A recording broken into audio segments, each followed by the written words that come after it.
fuegos de avivamiento. Y no hemos acabado. Estamos estudiando esos avivamientos que aparecen en la palabra de Dios. Y hoy hablaré de uno de los avivamientos más extraños y más sorprendentes que relata la palabra de Dios.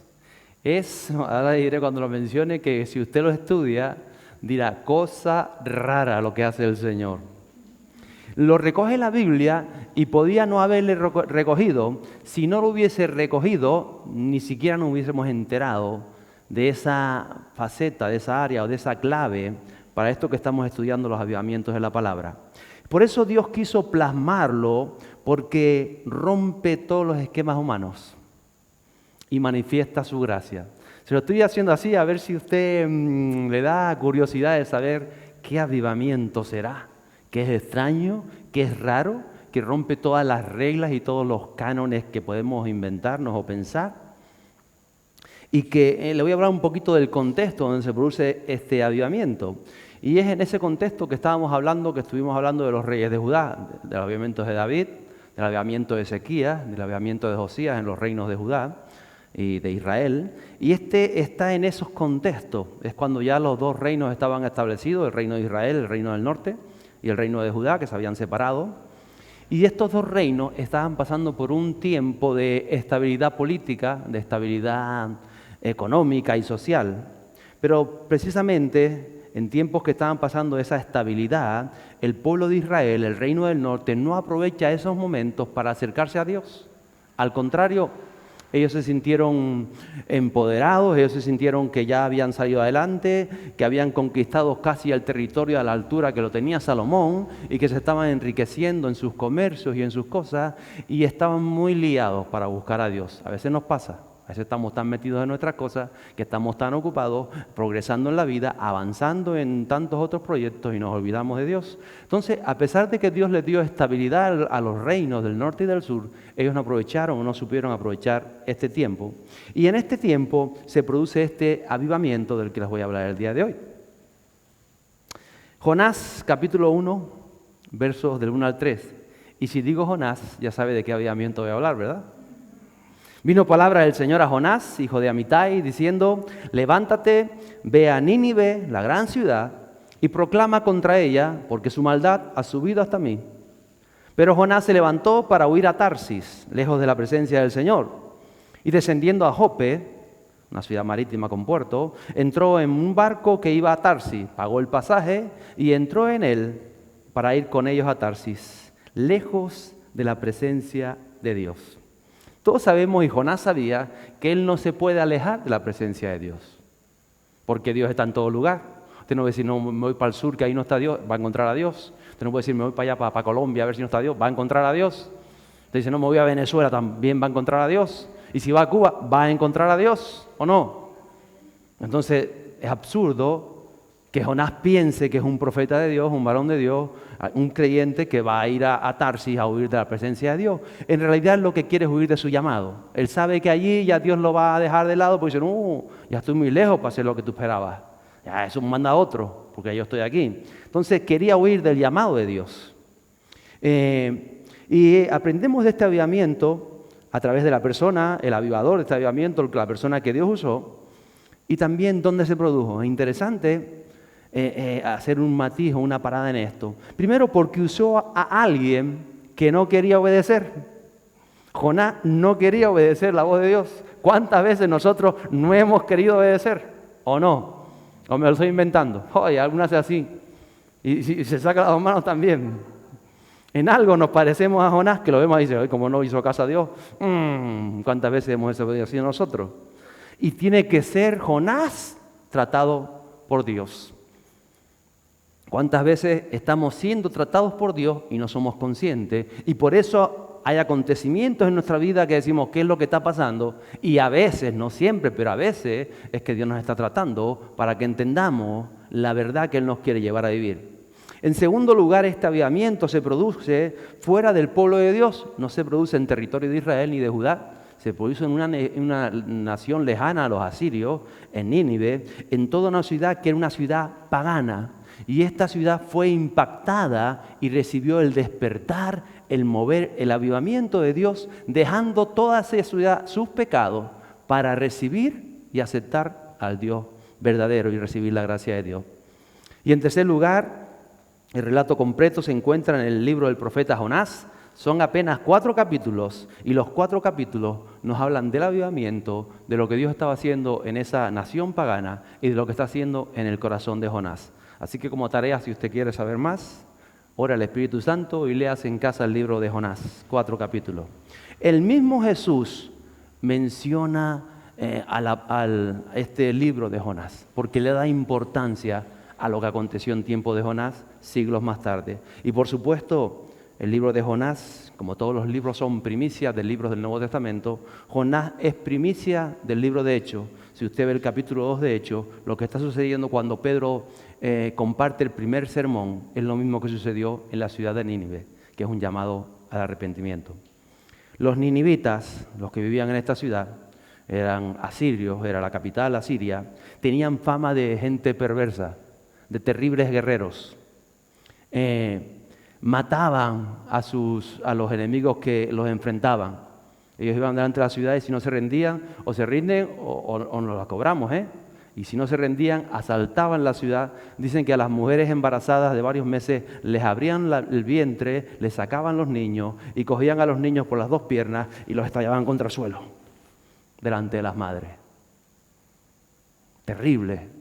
Una forma de hacer la guerra terrorífica. Decía que a los prisioneros les cortaban y les sacaban la piel a tiras con ellos vivos.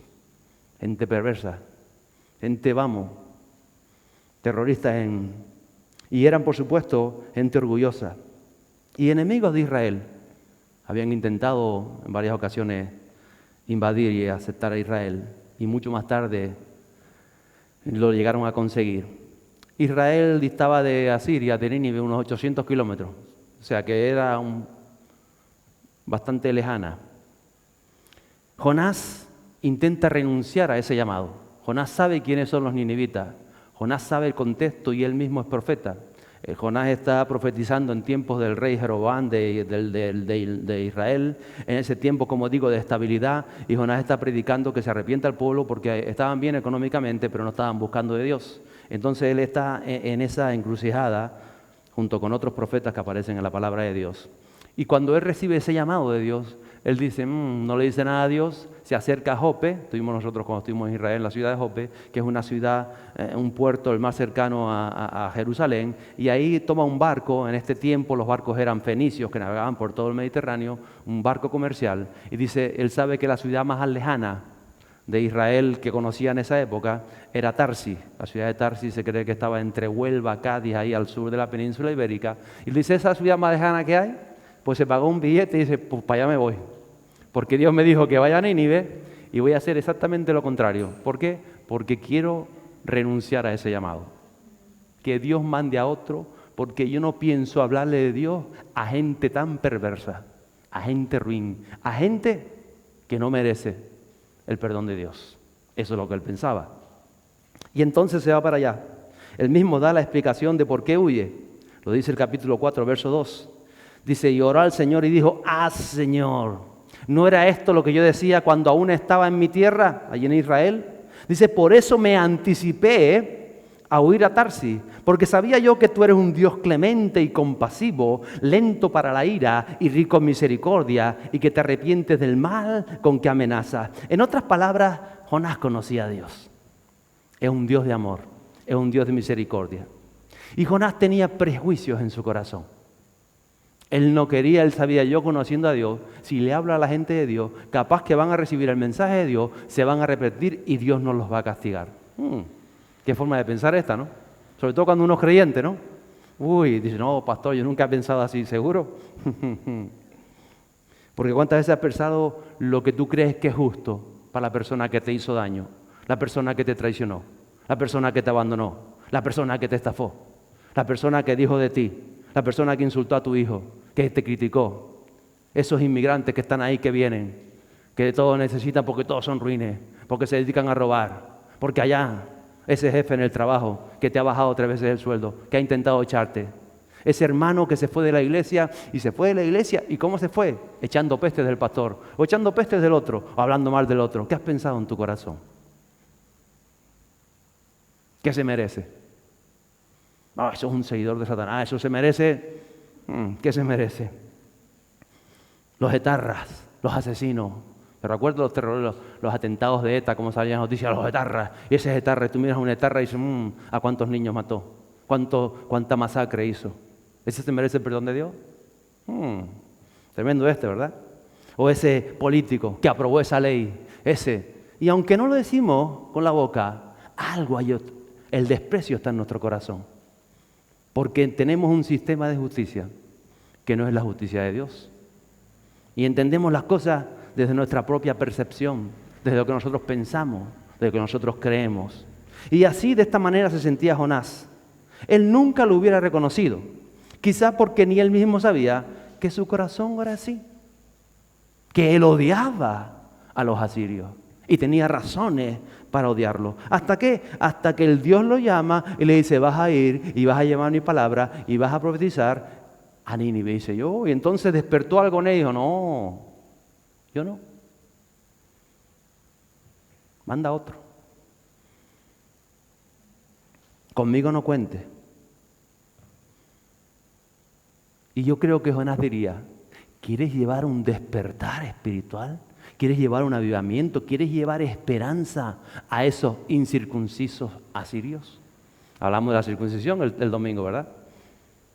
Cuando hay tanta necesidad en nuestra tierra, Israel, de un toque, de un despertar, de un avivamiento de Dios, y tú quieres que yo vaya a Nínive a llevar tu palabra, tú quieres que yo vaya a llevar tu palabra entre estas personas, entre los homosexuales, entre las lesbianas, entre los políticos, entre los comunistas, entre esos que tienen esa alianza política que están en contra de la vida, entre aquellos, entre otros, y son cosas que hay solamente en nuestro corazón, porque no están en el corazón de Dios. Pero a veces ni siquiera han salido a la luz porque no nos hemos encontrado como Jonás, que Dios le habla y le señala su corazón. Porque seguramente Jonás no sabía que despreciaba tanto a esa gente. Por eso Dios siempre revela nuestro corazón. ¿Para qué? Para tratarlo, para sanarlo, para que se rinda a Él. ¿Por qué? Porque a veces queremos que Dios haga las cosas a mi manera o conmigo. Y si Dios empieza al despertar con otro, dice, no, tiene que ser conmigo. Y con otro, cualquiera era más ruin que no sé qué, que te acuerdas. Y entonces ya hay desprecio en el corazón. Y el Espíritu Santo al desprecio le huye, vamos. Y por eso el Señor siempre nos habla a nuestro corazón. Dios no va a hacer las cosas a nuestra manera. No hay avivamiento si tú no permites que Dios trabaje en tu corazón en la manera que Él quiere hacerlo, no a nuestra manera. Y como en el caso de Jonás, por las buenas o por las menos buenas. ¿Cómo prefiere? ¿Cómo prefiere? Algunos dicen, yo prefiero por las malas. No, por las buenas o por las menos buenas. Por las buenas es cuando uno recibe la palabra, cuando uno entiende, cuando uno reflexiona, cuando uno medita y dice, oye Señor, pues es verdad, a lo mejor hay cosas en mi corazón, yo quiero que tú las trates y te abra el Espíritu Santo y empieza a moldearte lo que Él quiere hacer. Y otra cosa por la mano dice, no, eso no va por mí, eso no va por mí. Y entonces, lo que le pasó a Jonás. Todo el capítulo 1 sigue hablando de una tormenta. Y dice que está en ese barco que él coge con esos posiblemente los fenicios que iban de puerto a puerto comerciando y su última parada era Tarsis probablemente. Y dice que cuando van a camino, dice que hay una tremenda tormenta y el barco está a punto, dice la palabra, de romperse. Usted lo verá en su casa. ¿Por qué? Porque a veces tu vida o mi vida o nuestras vidas se ponen patas arriba. Tu casa, tu sustento, tu sueño y tantas otras cosas. ¿Por qué? Y a veces decimos, ¿es el enemigo? No, a veces no es el enemigo. A veces es que Dios nos está tratando. Y por eso uno tiene que saber cuándo es una batalla. Hablábamos de la batalla hace unas semanas atrás, espiritual, o cuándo es el trato de Dios. Porque cuando es el trato de Dios, Él quiere sacar algo de nosotros, trabajar en nosotros. Los últimos versos del capítulo 1, del 14 al 17, dice, entonces invocaron al Señor y dijeron, te rogamos, oh Señor, no permitas que perezcamos ahora por causa de la vida de este hombre, ni pongas sobre nosotros sangre inocente, porque tú, Señor, has hecho como te ha placido. Tomaron pues a Jonás y lo lanzaron, ¿a dónde? Al mar. Y el mar cesó en su furia. Y aquellos hombres temieron en gran manera al Señor, ofrecieron un sacrificio al Señor y le hicieron votos. Y el Señor dispuso un gran pez que se tragara a Jonás. Y Jonás estuvo en el vientre del pez, ¿cuánto? 3 días y 3 noches. Uy, muy bien. Mateo sabe la historia. Fíjese, los no creyentes que habían en el barco, fenicios, gente pagana, invocaron al Señor. Ellos entendieron que Dios aprovecha cualquier tragedia en las vidas para llevar a cabo sus propósitos y su voluntad. Ellos lo entendieron. Fíjate que la palabra dice que en una ocasión Jesús estaba en una tormenta, los discípulos lo llamaron y Jesús dijo, cállate mar, silencio, tormenta, y todo se paró, ¿verdad? Pero antes alguien había parado el mar. ¿Y cómo fue? Tirando al profeta por la borda. Al pastor no lo tire por la puerta. Eso fue en tiempo de Jonás. Tirando al profeta por la borda. Se paró la tormenta. Qué simpático. No lo había pensado yo. Un día que vaya en un crucero que se tira al capitán por la borda, se acabó. Aunque no sea profeta, por lo menos probar a ver si usted calma. Y vemos que Dios dispone una salida siempre a cualquier tragedia cuando Él te está tratando. Siempre hay una salida. Y la salida que hay aquí es inverosímil, no es humana. Como que un gran pez. Después tradujeron ballena en otras ocasiones, pero no sabemos qué clase de pez era. A lo mejor era un megalodón. Alguna vez, ese no, que tiene dientes y te acaba. Un gran pez está preparado por Dios para que cuando fue lanzado en alta mar posiblemente al agua, lo tomara y este hombre estuviera 3 días con sus 3 noches reflexionando en el vientre del gran pez. Porque el capítulo 2 es esa reflexión interna de Jonás. A veces la vida nos va a llevar a reflexionar cómo estamos viviendo nuestro cristianismo, cómo estamos viviendo el llamado de Dios, cómo estamos viviendo aquello que Dios ha marcado o ha hablado en nuestras vidas. Y está allí, dice que allí ora. Y yo le he dicho siempre que todo avivamiento surge de una, en primer lugar, oración sincera, oración genuina, oración profunda entre tú y Dios. Verso 1 del capítulo 2 de Jonás. Entonces oró Jonás al Señor su Dios desde el vientre del pez. Y los versos 2 a 9 son un hombre que recuerda su llamado, ve su condición y comienza otra vez a creer esa fe y a tener una esperanza en Dios que sabe que es el único que puede sacar su vida a flote, que puede sacarlo de ese gran pedo donde está metido. Y él empieza a reflexionar en su condición y dice, ya sé por qué estoy en esta condición. Y usted verá eso en su casa, él como implora, y él dice, vale Señor, yo sé quién soy. Él empieza a entender su identidad, que es un hombre de Dios, que es un profeta de Dios, que Dios quiere hacer cosas en su vida, que lo ha llamado. Y él recuerda y dice, bueno, te alabaré de nuevo Señor, ayúdame, voy a hacer lo que tú dices. ¿Quién quiere hacer lo que él dice? ¿Por las buenas o por las medias buenas? Por las buenas, por las buenas, por las buenas. Lo que pasa es que somos tratados. Y ahí está orando porque sabe que la oración abre puertas. Entonces cuando él empieza a orar, puertas se abren. En este caso, la boca del gran pez. ¿Por qué? Porque se abren puertas físicas y puertas espirituales, porque ambas están conectadas. Verso 10, que es como termina el capítulo 2. Entonces el Señor dio orden al pez. ¿Quién dio orden? El Señor. Y este vomitó a Jonás en tierra firme. Yo no me imagino estar en el vómito de un pez. Si ya el pescado huele raro, el vómito del pescado cómo ha de oler. Con las algas, con los cangreos que hay, con todo.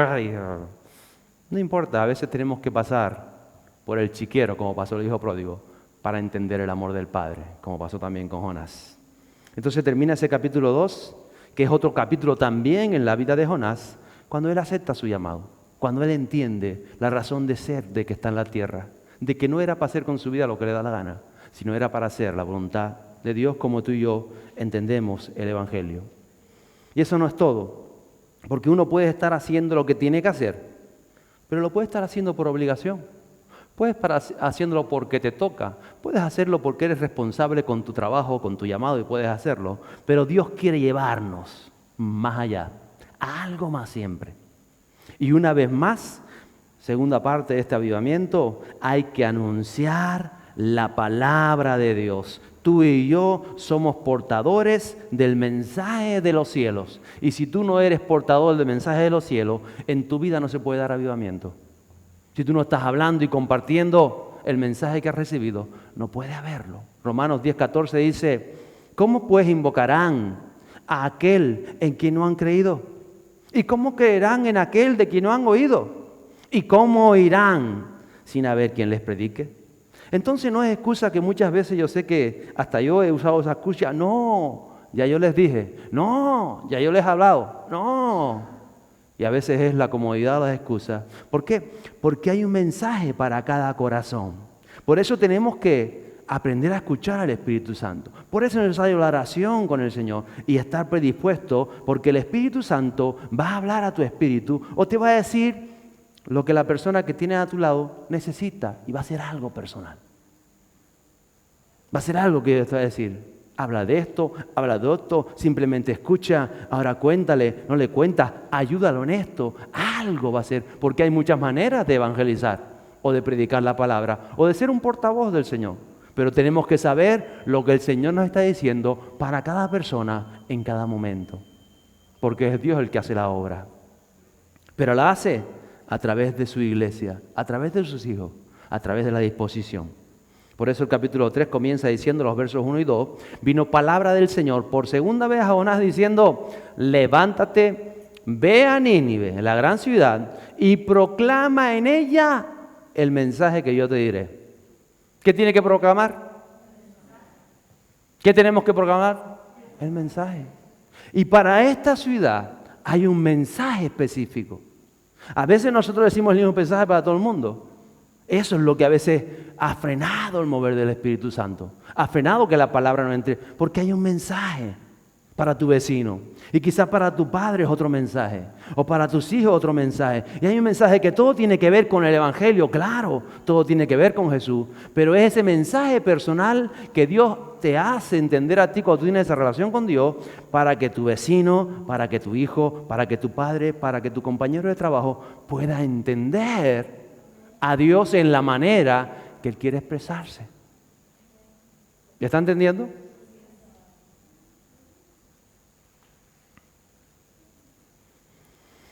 Y este era el mensaje. Me sorprende porque todo en este avivamiento es sorprendente. El mensaje de Jonás para Nínive es un mensaje de juicio. No es un mensaje de que a veces predicamos nosotros, cree en el Señor que te va a ir todo bien, que vas a ser prosperado, que vas a recibir bendición, que bueno. No, mira el mensaje de Dios para Nínive. Jonás 3, versos 3 y 4. Dice, y Jonás se levantó y fue a Nínive conforme a la palabra del Señor. Y Nínive era una ciudad sumamente grande. Para recorrerla tenías que estar 3 días caminando, de un recorrido de 3 días. Jonás comenzó a recorrer la ciudad camino de un día y proclamaba diciendo, dentro de 40 días Nínive será arrasada. ¿Cómo decía el mensaje? Dentro de 40 días Nínive será arrasada. Fíjese si es astuto Jonás, que no quería llevar el mensaje completo. Porque dice, a ver si me dan de palos y me echan de aquí y se fastidian. Y cae el fuego de Dios como cayó en Sodoma y Gomorra.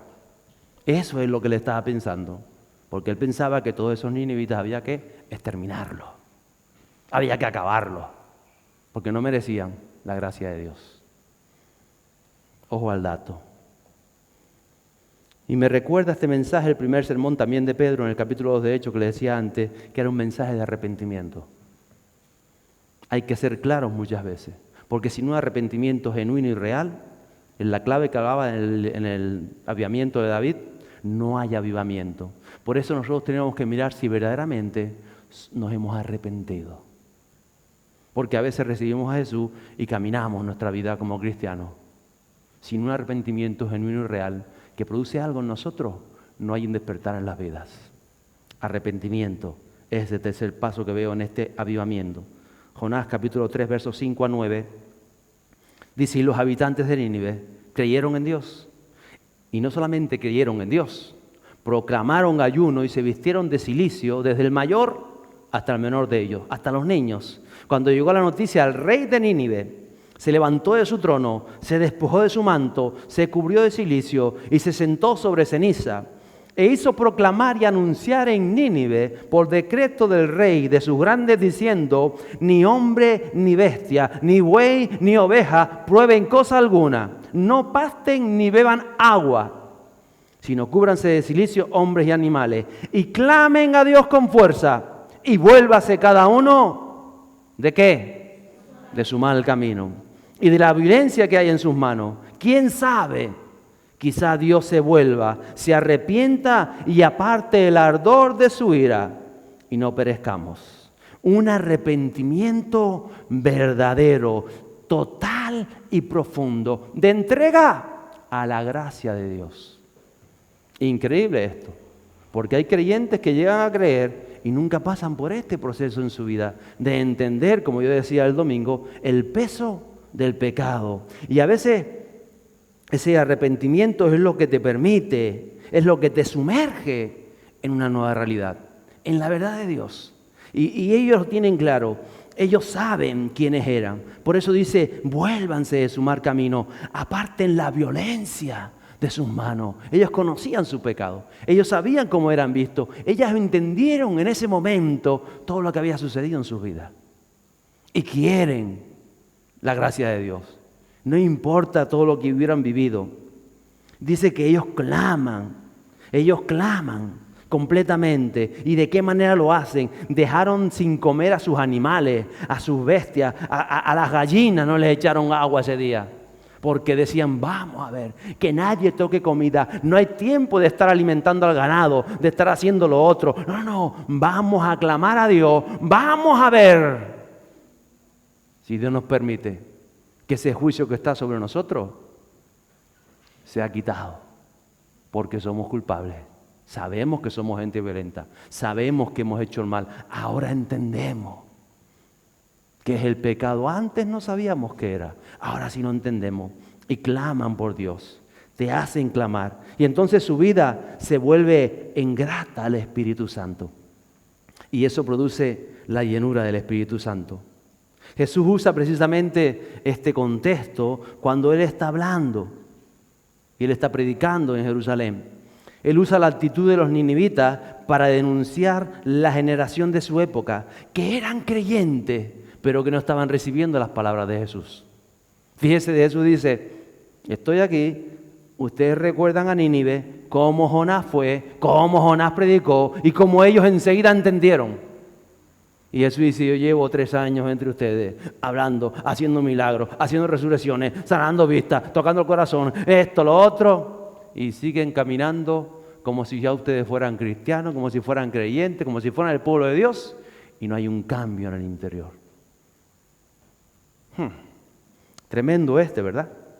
Seguían viviendo igual. Jesús diría: no hicieron frutos dignos de arrepentimiento. Mateo capítulo 3. Dice el verso 10 del capítulo 3 de Jonás: y vio Dios sus acciones, que se habían apartado del mal camino. Entonces se arrepintió Dios del mal que había dicho que les haría, y no lo hizo. En aquel tiempo hubo un avivamiento total en la ciudad de Nínive, que dice que habían 120,000 almas. Otros estudios dicen por la fecha, cuando habla de almas está hablando de los niños. Dicen otros, puede ser que la ciudad tendría quizás hasta 500,000 de personas. Pero fuera que sean 120,000 o que sean 500,000, en aquellos días se convirtieron al Señor, ¿cuánto? Mínimo 120,000 personas. ¿Cuántos se convirtieron en tiempo de Pedro? Cuando el primer sermón, 3,500 almas dicen, ¿verdad? O 3,000 almas, ¿recuerda? Pues aquí eran 120,000 personas, pero de corazón se arrepintieron, clamaron, dejaron sus malos caminos, hicieron todo lo que el Señor les decía para agradarle y clamaron a Dios. 120,000 almas. Es avivamiento, ¿verdad? Un despertar completo. Desde el más grande, dicen, hasta el más pequeño. Un avivamiento derramado. Toda una ciudad rendida al Señor y siendo transformada, miles y miles de personas. Porque es la cuarta parte de este avivamiento de Nínive, o la cuarta área que yo veo, la cuarta clave. El avivamiento es el amor de Dios derramado. Eso es un despertar en tu vida, cuando se derrama el amor de Dios. Dice el capítulo 4, verso 1, pero esto desagradó a Jonás en gran manera. Y se mosqueó, cogió un berrinche Jonás. Porque ¿cómo es posible que estos desgraciados se hayan arrepentido? ¿Cómo es posible que este desgraciado que se divorció me hizo la vida imposible y casi me quitó a los niños, ahora dice que es cristiano? ¿Cómo es posible que ese político? ¿Cómo es posible que aquel estuvo 20 años conmigo en el trabajo y me estaba todos los días din, din, din, din, din, que no veía, y yo siendo fiel a Dios, y el din, din, din, y ahora lo estés usando tú con sanidades? ¿Cómo es posible? ¿O no? Así estaba Jonás. Le desagradó que la ciudad se convirtiera. ¿Por qué? Porque había un orgullo nacional en Jonás. Era muy nacionalista Jonás. Él se creía que todo tenía que ser para Israel, para su reino, para el pueblo de Dios. Era nacionalista. Y su disposición a creer que los ninivitas merecían el castigo de Dios le impidió entender el amor de Dios. En otras palabras, Jonás se creía mejor que los demás. ¿Por qué? Porque él había nacido judío, de nacimiento, circuncidado, como ya hablaba el domingo, ¿verdad? Él era especial. Yo nací ya, yo soy pueblo de Dios. Yo crié hace muchos años. Yo soy más especial que tú. Además, tú eres ruin. Yo no he roto un plato. Bueno, algún plato rompí, pero poca cosa. Yo nunca hice esto, nunca hice lo otro, nunca fui un golfo, nunca me casé 10 veces, nunca dejé tal, nunca tal. Y por eso, ¿te crees mejor que nadie? No, yo no lo he dicho así. Pero ¿cómo está tu corazón? Porque puedes estar viviéndolo dentro. Así estaba Jonás. Que vuelvo y le digo, era un profeta de Dios. Era un varón de Dios, era un hombre de Dios. Pero él tenía que tratar todas estas cosas en su interior. Le desagradó que la ciudad se convirtiera. Pero dice que Dios no desea que nadie muera sin la oportunidad de conocerle, de sacarlo de la oscuridad, la oportunidad de rescatar los corazones. Segunda de Pedro 3:9 dice, el Señor no se tarda en cumplir sus promesas. Dile que está a tu lado, Él no se tarda. Díselo, Él no se tarda, según algunos entienden la tardanza, sino que es paciente para con nosotros. ¿Para quién es paciente? Para con nosotros. ¿Entiende lo que está diciendo? No es paciente para con los de fuera. ¿Con quién es paciente? Ahí está siendo paciente con Jonás. Muy paciente con Jonás. Porque si era por mí, yo soy Dios, le digo, ¿por qué no se lo comió? Le mandaste un tiburón en vez de una ballena y acababa con él. Y manda otro, ¿o no? Porque era más cabezón Jonás siendo cristiano que los paganos de Nínive, ¿no? Que eran malvados, ¿o no? A veces sucede en nuestro interior. Sino que es paciente para con nosotros, no queriendo que nadie perezca, sino que todos vengan. ¿A qué? Al arrepentimiento. Es que Jonás es el que tiene que arrepentirse, porque ya los ninivitas se habían arrepentido. Pero Jonás se piensa que él no tiene que arrepentirse. Yo soy el hombre de Dios. Yo soy creyente. ¿De qué me voy a arrepentir yo? Si yo lo estoy haciendo todo bien, fíjate, estoy así cumpliendo con tu voluntad. ¿Seguro, Jonás? ¿Seguro? ¿Y por qué te desagrada que al otro le vaya mejor que a ti? ¿Y por qué les agrada que Dios haya tenido gracia? Y como pasó en tiempo de Jesús, que Jesús lo contó con estas palabras.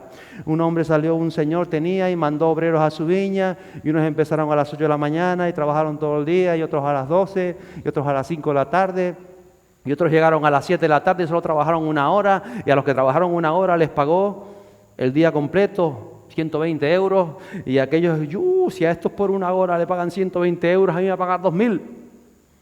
Y cuando llegaron a los de la mañana, le dice 120 euros, y dice, aquel hizo 1 hora y le pagaste 120 euros, y yo que llevo todo el día me paga 120 euros, eso no es justo.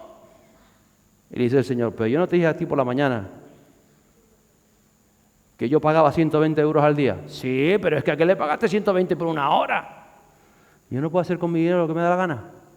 ¿O quién eres tú para decir lo que yo tengo que hacer con mi dinero? Le dice el Señor. A veces los creyentes somos así, como Jonás. Que el Señor bendiga al que quiera Él bendecir, ¿o no? ¿Quién eres tú para pensar que por qué y tú que eres más bueno que el otro, no? Ese es el problema a veces que tiene la cristiandad. El creernos mejores que otros. Sí, Primera de Timoteo 2, 3 y 4 dice, porque esto es bueno y agradable delante de Dios nuestro Salvador, el cual quiere que todos los hombres, ¿quiénes? ¿Cuántos? La mitad, los más buenos, los que no son tan malos.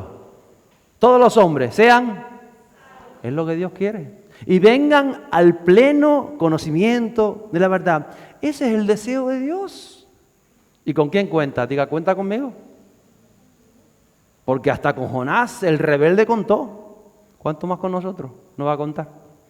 Cuenta con nosotros. Porque el amor de Dios es más grande que todas nuestras opiniones, que todos nuestros credos y que nuestras emociones. Es que yo siento que eso no es, usted puede sentir lo que a usted le dé la gana, pero usted tiene que llevarse por la palabra de Dios. El amor de Dios es más grande que lo que tú y yo pensamos que es lo justo. Por eso Jesús dice, buscad primero el reino de Dios y su justicia. ¿Qué justicia? La del reino de Dios. Que pocas veces coincide lo que es justo delante de Dios con lo que es justo para nosotros. Pero si nosotros buscamos el reino de Dios y la justicia de Dios, que no es nuestra justicia, es completamente diferente, por eso se salvó Nínive, como la justicia de Dios es diferente, si nosotros buscamos el reino de Dios y la justicia de Dios, todas las demás cosas se nos dan por añadidura, dice la palabra de Dios. Es interesante este versículo, porque lo enseña Jesús. Mateo 6:33. Ninguno somos más merecedores de la salvación que los ninivitas. Yo sé que usted no ha cogido un niño y lo ha estrellado contra el suelo. No lo ha hecho, vamos, pienso yo. Pero no somos más buenos que los ninivitas por no haberlo hecho. Porque todos necesitamos de igual modo la gracia de Dios. Y todos necesitamos arrepentirnos. Y en este caso, el único que no se está arrepintiendo aquí de su actitud es Jonás. Y por eso el último capítulo, el capítulo 4, ya es Dios tratando a Jonás, porque ya había tratado a Nínive. Y usted ya lo leerá en su casa, y el Espíritu Santo se revelará que tiene que tratar en cada uno de nosotros. El amor de Dios, la gracia de Dios, es por el amor que nos da. Y eso nos va a llevar a dar frutos dignos de vida de arrepentimiento, porque los ninivitas expresaron ese sentir en su corazón, ese arrepentimiento en que dejaron sus malas acciones, en que dejaron sus malos hechos, en que confesaron sus pecados, en que entendieron que habían hecho mal hasta el momento cuando se portaban como se portaban con sus enemigos o con los prisioneros. O con todo. Ellos lo entendieron y se arrepintieron de corazón, les pesó en su corazón. Habían frutos dignos de arrepentimiento, pero el que no está arrepentido, como vuelvo y le digo, es Jonás. Que ves que toda la población, las 120.000 personas o el medio millón de personas recibe a Dios, se pone a aclamar a Dios, hacen ayuno, vean todo lo que tienen que hacer, entienden que Él es el Señor, piden por el favor de Dios y ven un derramamiento del poder de Dios en esa ciudad y Él está mosqueado como un chino, con el perdón de los chinos.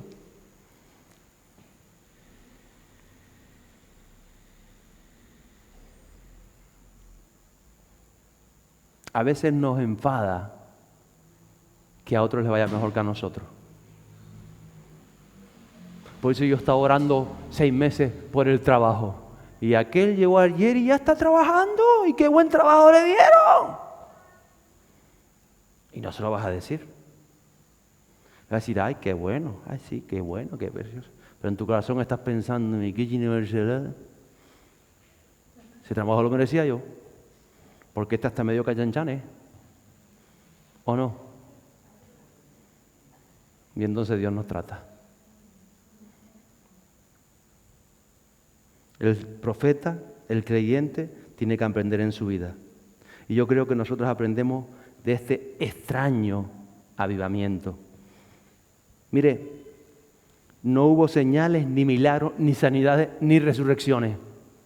En serio, pastor, no hubo nada en este avivamiento. Ah, sí, hubo un milagro. El milagro era que cada vida nacía de nuevo. Y no hay mayor milagro que un nuevo nacimiento en Cristo. Eso sí es un milagro. Cuando una persona recibe a Jesús y su alma deja de estar encarcelada en la eternidad para ser eterna en Cristo. Eso sí es un milagro. Porque el ciego puede ver y sale corriendo y ve, y el cojo, pero tarde o temprano se morirá. Y si no ha recibido a Jesús va a seguir siendo ciego por toda una eternidad. Y el cojo será... ¿Me está entendiendo? El mayor milagro es la vida nueva. Por eso las llagas de Cristo son nuestra sanidad, pero el mismo Cristo es el que derramó su vida para la salvación. Entonces sí, claro que hubieron milagros. No hubieron ni sanidades, ni resurrecciones, ni otras cosas. Pero hubieron 100.000 personas que nacieron de nuevo. 120.000 milagros se llevaron a aquella ciudad. Qué importante es esto. No hubo grandes sermones, porque Jonás no estaba por la labor. Ni enseñó una teología profunda, donde Jonás le dijo, sí, porque en el Edén el Señor y en Génesis. No, no hubo nada de esto. ¿Cuál era el mensaje? De aquí a 40 días van a ser devastados. Y él diciendo, a ver si no hacen caso y nadie se convierte. De aquí a 40 días le va a caer el juicio de Dios. ¿Qué sermón es ese? Eso lo puede hacer usted, ¿no? Si Dios se lo manda, hágalo. No hay que, ay, pastor, yo tengo que estudiar en el Instituto Bíblico para saber hablar del Señor. ¿Cómo? Pues vaya al mismo Instituto Bíblico que fue Pedro. ¿O no? Y qué bueno es el Instituto Bíblico. Claro que si puede, vaya. No, una cosa no quita la otra. Pero no hubo gran teología en este despertar, en este avivamiento. Ni dimensiones del Espíritu, ni toda la historia. Si vemos a Jonás, no era el gran hombre de Dios que causaba una impresión. Mire, no era mejor que usted ni que yo, ¿o sí? Si no tenía ni ganas de ir, pasión ninguna. Él estaba ahí como diciendo, a ver si me echan rápido. Porque, y además que después se esperó por fuera de la ciudad a ver si caía el fuego del cielo. Este era listo, decía. Y cuando se enteró que se arrepintieron y se me cache. La fastidié. Otra cosa de las que me sorprende este avivamiento es que no había un coro excepcional, ni altavoces, ni hizo una carpa, ni mandó invitaciones, ni siquiera alquiló un local para predicar desde el local. ¿Qué hizo? Fue por las calles, caminando. 3 días se pegó en dar la vuelta a toda la ciudad con ese mensaje de juicio. Por eso digo, Señor, yo todavía no termino de entender este avivamiento, pero se produjo. Sorprende, y esto es lo más que me sorprende de todo lo que es el avivamiento, que en aquel avivamiento de Nínive no había intercesores detrás. Y si los había, Jonás no lo sabía. Quizás Dios había puesto a interceder a alguien en Israel, pero no había intercesores, por lo menos con los que Jonás contara. Tremendo esto. Simplemente no hay una explicación natural detrás de este gran avivamiento de esta ciudad. Una ciudad llena, como digo, de asirios, violentos, idólatras, orgullosos, perversos, enemigos del pueblo de Dios. Pero sí había una palabra de Dios. Y esto nos enseña que tenemos que depender siempre de Dios. Que Dios nos da el mensaje preciso para la persona precisa en el momento preciso. Y solamente tenemos que responder en el nombre de Jesús. Porque dice la palabra de Dios, Salmo 127:1, que si el Señor no edifica la casa, en vano trabajan los que la edifican. Y si el Señor no vigila la ciudad, en vano vigila la guardia. Entonces nosotros tenemos que hacer nuestra parte y confiar que el Señor hace su parte. Nosotros edificamos, pero Él es verdaderamente el que edifica. Nosotros hacemos guardia, pero Él es el que vigila esta ciudad. El avivamiento fue similar al de Pentecostés, capítulo 2 de Hechos, verso 37. Y con este versículo quiero acabar el día de hoy. Dice que al oír esto, estaba predicando Pedro, compungidos de corazón dijeron a Pedro y a los demás apóstoles: hermanos, ¿qué haremos? Verso 38. Y Pedro les dijo: arrepenteos y sed bautizados cada uno de vosotros en el nombre de Jesucristo para perdón de vuestros pecados, y recibiréis el regalo, el don del Espíritu Santo. Entonces, cuando examinamos este avivamiento en Nínive, este despertar, veo primero, le concluyo con los puntos que traté, una oración personal, sincera y genuina de Jonás, precisamente en los momentos más difíciles de su vida, cuando está dentro del gran pez. Un reconocimiento de la grandeza de Dios, oración personal, sincera y genuina. Ahí él no leyó un Padre Nuestro ni nada por el estilo. Él expresó su sentir, lo que estaba viviendo. Le dijo: Señor, ayúdame a hacer tu voluntad. Segundo, simplemente comparte la palabra de Dios, anuncia la palabra de Dios, porque nosotros somos cartas abiertas.